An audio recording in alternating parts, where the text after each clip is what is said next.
En días recientes estuvo en México el escritor argentino Andrés Neumann, que seguramente muchos de ustedes lo conocen porque tiene un vasto nivel de escritos por ahí y estuvo para presentar dos de sus más recientes materiales y obviamente pues nosotros somos seguidores de la obra de Andrés, nos gusta mucho su escritura, además como persona es tan tierno y tan cálido y qué mejor que la maestra y escritora y también mediadora de lectura Gloria Fons para platicar con él. Así que nos prepararon una charla acerca de la última y más reciente publicación que justamente se presentó también en la librería Rosario Castellanos del maestro Andrés. Así que, ¿qué te parece si vamos a verla, Raúl? Me parece perfecto, me parece que no estamos tardando.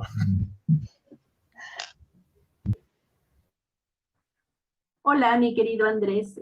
Para mí es un placer de verdad indecible la felicidad que siento en este momento de poder compartir este espacio contigo. Y bueno, si Andrés Newman necesitara presentación, yo diría que es papá de Telmo y un escritor extraordinario. Nacido en Argentina y radicado en España, es un hombre en el limbo de dos patrias, de geniales ideas, de memoria fotográfica, de agilidad mental alucinante, habitante del mundo y viajero del tiempo. Su humildad deja como pretencioso a un monje tibetano y su paciencia deja como intolerante a un santo cristiano. Lo conocí hace 10 años a través de escatológicas y bien estructuradas palabras. Dignidad de las moscas se llama el breve texto. Ese mismo día comencé a leer El viajero del siglo, una novela que le valió el premio Alfaguara 2009. No podía parar. Cada palabra, cada frase y cada página era un deleite sinestésico. Una de las lecturas más entrañables de mi vida. Al igual que lo fue Bariloche, La vida en las ventanas, Hablar solo, Una vez Argentina, Fractura, sus aforismos, barbarismos, poesías, cuentos e innumerables microréplicas y etcétera. Me volaba la cabeza con su capacidad creativa. Andrés Neumann era para mí un personaje lejano, una celebridad literaria de excelsas líneas a la par de Cortázar. Pero lo conocí y se bajó del inalcanzable pedestal y descubrí que somos familia. Él dice que somos familia. Y sí, lo somos, porque nos hermana la pasión por las palabras, las que él borda de manera magistral en incontables lectores y las incipientes que yo apenas comienzo a hilvanar. Mi querido Andrés, un placer y un honor enorme poder compartir este espacio contigo. Bueno, te agradezco muchísimo, Gloria, y la verdad es que con esta introducción vamos a, digamos, incurrir en una decepción lo más simpática posible, aunque debo decirte que me hizo mucha gracia lo del monje tibetano, porque a mí me encantan las anécdotas de los monjes budistas. Eh, Hay una novela más reciente que El viajero del siglo que se llama Fractura, donde se cuenta una que a mí siempre me fascinó. Viste que estas historias de las parábolas de los monjes budistas tienen una mezcla como de chiste, de alegoría, y son en forma de diálogo, son muy breves. Entonces va el discípulo y le dice a su maestro, ya anciano me imagino, le dice: oh maestro, cuando usted muera, ¿a dónde irá? Y el maestro guarda un silencio, hace una pausa dramática y después contesta: debo ir al baño. Y desaparece. Y me parecía como una respuesta muy sabia porque no se sabe, ¿no? Está abierta la interpretación a ser una como escatológica, como la dignidad de las moscas, que tiene que ver con lo único que sé es mi cuerpo, el aquí y ahora, que sería como una idea muy del budismo zen, ¿no? Me haces una pregunta trascendente, pero yo solo tengo mi aquí y ahora, y mi aquí y ahora necesita ir al baño, ¿no? Y esta es la única verdad que te puedo transmitir y que vas a encontrar. También se puede Exacto. entender como una desviación de la atención, ¿no? Como diciendo, bueno, tengo que pensarlo, ¿no? Voy al retrete un momento y ahora te contesto. O simplemente es una forma de decir: ay, por favor, no nos pongamos tan serios, ¿no? Baja del pedestal esa pregunta. Y bueno, todo eso pensaba mientras escuchaba tu presentación tan generosa. No, bueno, tú mismo viviste una experiencia así, ¿no? Cuando eras jovencito te fuiste a un retiro a hacer un poco de reflexión sobre tu escritura, que no acabó bien y creo que esa novela no llegó a buen puerto, ¿no? Me parece, si no mal recuerdo esa anécdota. Sí, esa es una anécdota muy divertida. Yo era jovencísimo, acababa de terminar lo que ustedes creo que llaman la prepa. tenía 18 años recién cumplidos, creo, y me enteré de que en Granada, que es la ciudad de Andalucía, del sur de España, donde vivo, había un centro de retiro budista. Yo no profeso ninguna religión y por eso me interesan todas. Como fenómenos literarios, metafóricos, ¿no? O sea, no me gustan los dogmas morales, pero me interesan las historias. Y la historia de las religiones está llena de personajes, también de violencia, ¿no? Pero precisamente el budismo zen es bastante sereno y lo encontraba interesante. Y me enteré de que estaba este centro de retiro budista que estaba en ese momento, hablamos de los años 90, ¿no? Muy en boga, porque viste que el Dalai Lama se encarna como si fuera un acorde tanático, se reencarna como en 7 posibles reencarnaciones y después él elige una, algo así. Entonces una de sus reencarnaciones futuras, antes de morirse, no sé con qué tipo de GPS místico, habían determinado que estaba en este centro de retiro budista y era el hijo, un niño, que terminó muy traumado por la experiencia, por cierto, era un niño que se había criado en este centro de retiro budista. Entonces habían venido como del Tíbet a llevarse al niño y a entrenarlo con el consentimiento de sus padres, etc. Entonces en esos años este centro de retiro budista, eh, se había hablado de él, yo era un literario, la primera vez que había ganado unas monedas con lo que había escrito, un cuento mío, eh, un, un concurso para estudiantes, y entonces llamé al centro y dije, miren, tengo esta plata, ¿cuánto me dejan quedarme? Y me dijeron, no sé, creo que 2 meses, ¿no? Que estaba incluida la comida, la cabaña, etcétera. Y dije, ok, mi intención no era hacer meditación budista.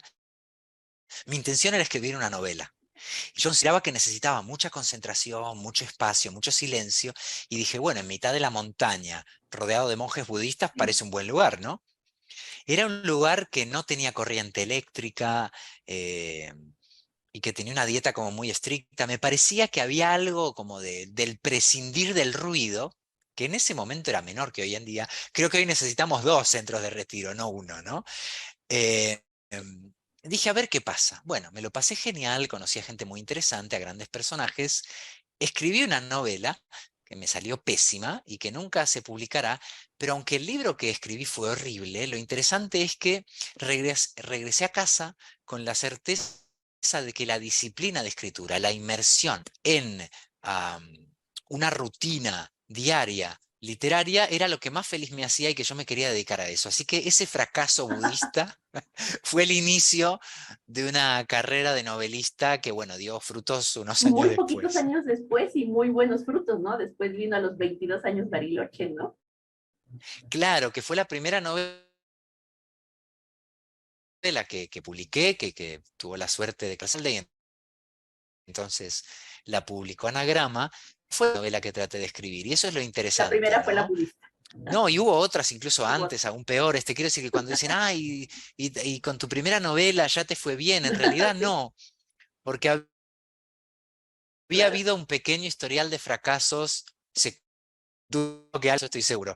Y lo que quiero decir es que en realidad el ensayo y el error, la constancia y la paciencia, y te diría que hasta el placer de equivocarse, me parece que están presentes en cualquier cosa que hagamos, en cualquier vocación. Y hasta te diría que este libro que ahora presentamos hace unos días en México, Anatomía Sensible, habla de algún modo de eso, del placer del error o de el gozo de la imperfección. Y hasta qué punto si queremos photoshopear lo que sea, nuestro cuerpo, nuestra historia, el pasado. En ese sentido, para mí la memoria es como, como el alma de la mente. Y en ese sentido, tratando de unirlo con la idea del tacto, ¿qué mal recuerdo te gustaría dejar de tocar con tu memoria o qué instante te gustaría poder volver a acariciar? Wow, qué pregunta hermosa y además qué maravillosa reflexión dejaste en el camino, ¿no? Eso de que la memoria es el alma de la mente o algo así dijiste, ¿no? Sí. Me gusta mucho pensarlo así, ¿no? Imaginar cuerpos dentro de almas, dentro de cuerpos, dentro de almas, rompiendo esa división tajante, esa dicotomía que muchas veces no nos sirve, ¿no? Entre alma y cuerpo como si fuesen 2 entidades o nociones totalmente autónomas o reales. Igual que en la escritura, la forma y el fondo, lo que se cuenta y cómo se cuenta están íntimamente ligados. Me parece muy, muy atractivo eh, ver la relación cuerpo-mente como una especie de juego de matrioshkas, de muñecas rusas, que un alma que esconde un cuerpo, que esconde un alma, que esconde un cuerpo, así la relación sería más compleja, ¿no? Pensar que toda cabeza es así, ¿no? Como lo que estamos viendo, un sistema de referencias, de anécdotas, de imágenes, también de olvidos. Somos una biblioteca de olvidos también, ¿no? Y esos olvidos son un recurso literario, a veces poderoso, se llama elipsis, y otras veces ese olvido puede ser una cicatriz, un trauma, y entonces ahí hay que negociar, ¿no? Para no borrar, sino hacerse cargo. Porque el cuerpo está hecho de intuiciones, ¿no? Porque el cuerpo está hecho de intuiciones, ¿no? Y Anatomía Sensible trata de escribir sobre el cuerpo, no solo de una forma mucho más inclusiva y, y real, sino, bueno, podemos pensar que el cuerpo es una guitarra con 6 cuerdas, cada una de esas cuerdas es un sentido, y a veces nos olvidamos, ¿no?, de las otras e insistimos solo en una, ¿no?, que es la visual en este caso, que es importantísima sin duda, pero no es la Sí, única. por supuesto. Es una bonita idea de cada sentido es una cuerda, ¿no? Precisamente porque tú eres, creo yo, que eres muy musical porque vienes de una familia de músicos y en ese tema me refiero ahora al tema del oído, que yo creo que es el más extenso. La oreja caracol es uno de mis textos favoritos de anatomía sensible. El otro día en el centro escuché a lo lejos un cuarteto de cuerdas. Recién el domingo me sucedió esto. Seguí la música y me senté a disfrutar de lo que yo llamo música mansa bestias, porque era así deliciosa, ¿no? Y me vino a la memoria una escena de Fractura cuando el señor Watanabe escucha a unos músicos que son eclipsados por una ambulancia entre la indiferencia de los Tokio transeúntes. No sé si recuerdas esa escena, que Sí, es sí. divina, que es hermosa, como el señor Watanabe se queda con el pie como corchea y todo ese detalle, fantástico. Pues yo me acordé en ese momento, me vino a la mente y dije, ¿cómo pudo Andrés descifrar esto, no? Los arcos de los violines y todo esto. Bueno, y respecto a ese tema de escuchar, también me acordé de cuando presentaron 22 escarabajos, un libro que nunca he podido conseguir, pero hay un video donde queda de evidencia tu bitlemanía, la cual comparto, por cierto. Y bueno, también, como te decía, como hijo de músicos que vivían de oído, como otro de tus poemarios, imagino que tendrás un gran vínculo con la sonoridad. Y en ese sentido, y retomando lo que decías del retiro tibetano, cuando tú escribes, ¿sueles tener música de fondo o prefieres escuchar solo tus pensamientos? Que pueden ser muy ruidosos, ¿no? También. Por ejemplo, cualquier persona que ha estado encerrada o en prisión, cuenta que hay silencios que lejos de ser eh, un remanso, ¿no? Serenos, son, digamos, un estruendo. Me acuerdo que Juan Ramón Jiménez, el poeta, hablaba de la soledad sonora. Y igual que hay soledades que resuenan para bien, también hay silencios atronadores, ¿no? Así que es interesante pensar cómo la música siempre tiene que tratar de negociar con el silencio, ¿no? Eh, y creo que la función de la literatura o la poesía o la palabra en una sociedad tan ruidosa como la nuestra es precisamente extraer la música del ruido o crear un pequeño oasis de escucha en mitad del estruendo caótico, ¿no?, en el que nos movemos, ¿no? Em, la música para mí ha sido un tema de mi literatura y de mi vida, porque mi familia se ha dedicado a ella.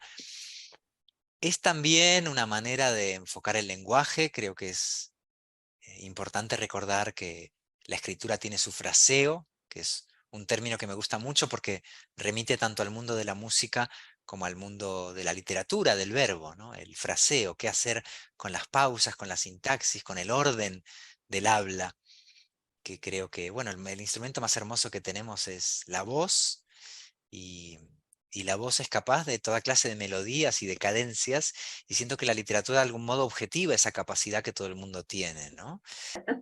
Parafraseando a Violeta Parra, cuando dice gracias a la vida que me dio dos luceros y cuando los abro miro el cielo estrellado, ¿qué es lo que agradecen tus ojos, Andrés? Wow, sí, estuve hace un rato antes de conversar con ustedes, estuve jugando con Telmo, con mi hijo, que tiene poco más de 2 años, y sobre el que estoy escribiendo obsesivamente textos cortos cuando puedo, cuando tengo tiempo, porque compatibilizar escritura y crianza, como saben muy bien las madres y las escritoras, es algo complicado, pero al mismo tiempo lo que la crianza te enseña es aprovechar esta especie de tiempo interrumpido, de esta serie de pausas, de esta fugacidad de destellos, y la forma de la escritura cambia, ¿no? Igual que cambia la estructura de la atención, ¿no? Y estuve esta tarde em, jugando con Telmo a, a un juego precioso que era simplemente trasladar hojas secas de un árbol a otro. Y me parecía que ahí había un acto poético muy interesante. Es decir, él no hacía más que mover las hojas secas aparentemente idénticas que habían caído de un árbol, las llevaba corriendo hasta otro, ¿no? Se convirtió en transportista de restos de árboles, y además lo hacíamos corriendo, como si fuese una labor urgente, Qué como bonito. si no hubiese tiempo que perder para poner las hojas del árbol 1 en el árbol 2 y las hojas del árbol 2 en el árbol 1. Y no sé, me pareció una especie de deporte o de juego fascinante al que yo nunca había jugado. Y de esas pequeñas, grandes cosas está hecho un libro que salió el año pasado en México y que se titula Umbilical, y que cuenta la relación, sí, de amor que puede haber entre un hombre, un papá y un bebé o una criatura muy pequeña, que es un territorio eh, del que la tradición literaria está, nunca mejor dicho, bastante huérfana. Se ha escrito mucho sobre las figuras de los padres, en general tóxicas, terribles, Ujú. eh, ausentes, ocasionalmente gratas, pero más bien desde la mirada de hijos e hijas, ¿no? Y hemos escrito mucho menos sobre qué siente, teme, espera, aprende un padre mientras acompaña la crianza cotidiana de sus criaturas. Y sobre eso es umbilical. Entonces ahora tú me preguntas de qué agradezco mirar, y no solo mirar, sino todo lo demás cada día, y es eso, ¿no? Es mirar a Telmo, no solamente entender el mundo, sino crearlo de un modo nuevo para mí también. Así que soy el asombrado discípulo de mi hijo. Todos los días me quedo completamente hipnotizado por algún pequeño gesto. Eso imagino y me brinco el gusto porque ya andamos un poco apresurados de tiempo y me voy directo al olfato para cerrar con esta frase precisamente de umbilical. Y ese pequeño asco ahora es devoción. Exacto, porque bueno, y esto nos remite no solamente a la escatología de la crianza, eh, a lo que podemos hacer con los recuerdos más sucios o más dolorosos, sino que también nos remite a anatomía sensible, porque efectivamente creo que la función más alta de la literatura, del arte, o pongamos de la poesía, no es confirmar nuestra idea previa de la belleza, ¿no? No hay nada poético en decir, qué bonito es este atardecer. Es confirmar una evidencia, ¿no? Antes de decirlo, esa belleza no nos necesita, digamos. Podemos Exactamente. disfrutarla, pero esa belleza no necesita del arte. Es arte en sí. Exacto. La belleza que nos necesita es la que no sabemos que es bella todavía, Qué ¿no? bonito. Los cuerpos que merecen escritura y celebración, y a eso se dedica anatomía sensible, son los cuerpos con cicatrices, con arrugas, con pelos, los cuerpos llamados gordos, los cuerpos llamados viejos, todos esos que no han recibido la atención de la estética clásica o del canon. Y del mismo modo, cuando me toca cambiar pañales, por ejemplo, o cuando mi criatura era más pequeña y hacía eso que hacen los bebés con mucha puntería, que es vomitarte en la ropa recién limpia o recién planchada, ¿no? Es una especie de deseo de ensuciarlo limpio, ¿no? Es como una pulsión que tienen estas criaturas.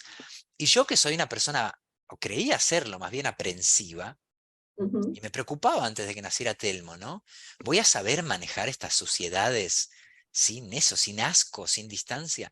Y para mi sorpresa, el vínculo de amor con el cuerpo de mi hijo hacía una especie de alquimia, y por lo tanto ese acto de entrega, ese sumarse a la suciedad del sujeto amado, se convirtió en un aprendizaje literario también, ¿no? Y para mí lo fascinante, y creo que la historia del arte es esto, es un intento de agregarle otros sentidos importantísimos. Digo, un niño no sabe de filosofía, de literatura, de política, todo esto es importante, pero que todo eso sirva para potenciar la curiosidad y la avidez que tenemos en la infancia, ¿no? Como que al fin y al cabo el arte lo que trata es de mantener viva la infancia que nos habita y no reprimirla. Y muchas veces la única manera de seguir jugando, por ejemplo, a trasladar hojitas de un árbol a otro, es, por ejemplo, escribir. Andrés, siempre es un placer hablar contigo, siempre es un placer leerte y no me queda más que agradecerte el tiempo que nos dedicaste y recomendar a los lectores las más recientes propuestas literarias que traes, siempre innovando, siempre siendo, si platicas delicioso, escribes todavía más delicioso. Entonces, bueno, no pierdan por favor la oportunidad de leer tanto un está y es una belleza, una bebusca belleza y anatomía sensible, que es otra cosa deliciosa. Y bueno, toda la literatura de Andrés Neumann, basta con googlearlo y descubrir toda la magia que hay en su literatura. Muchas gracias, Andrés, de verdad siempre es un placer y nunca me cansaré de platicar contigo. Es un deleite. Muchísimas gracias, te mando un abrazo muy grande y de cuerpo entero.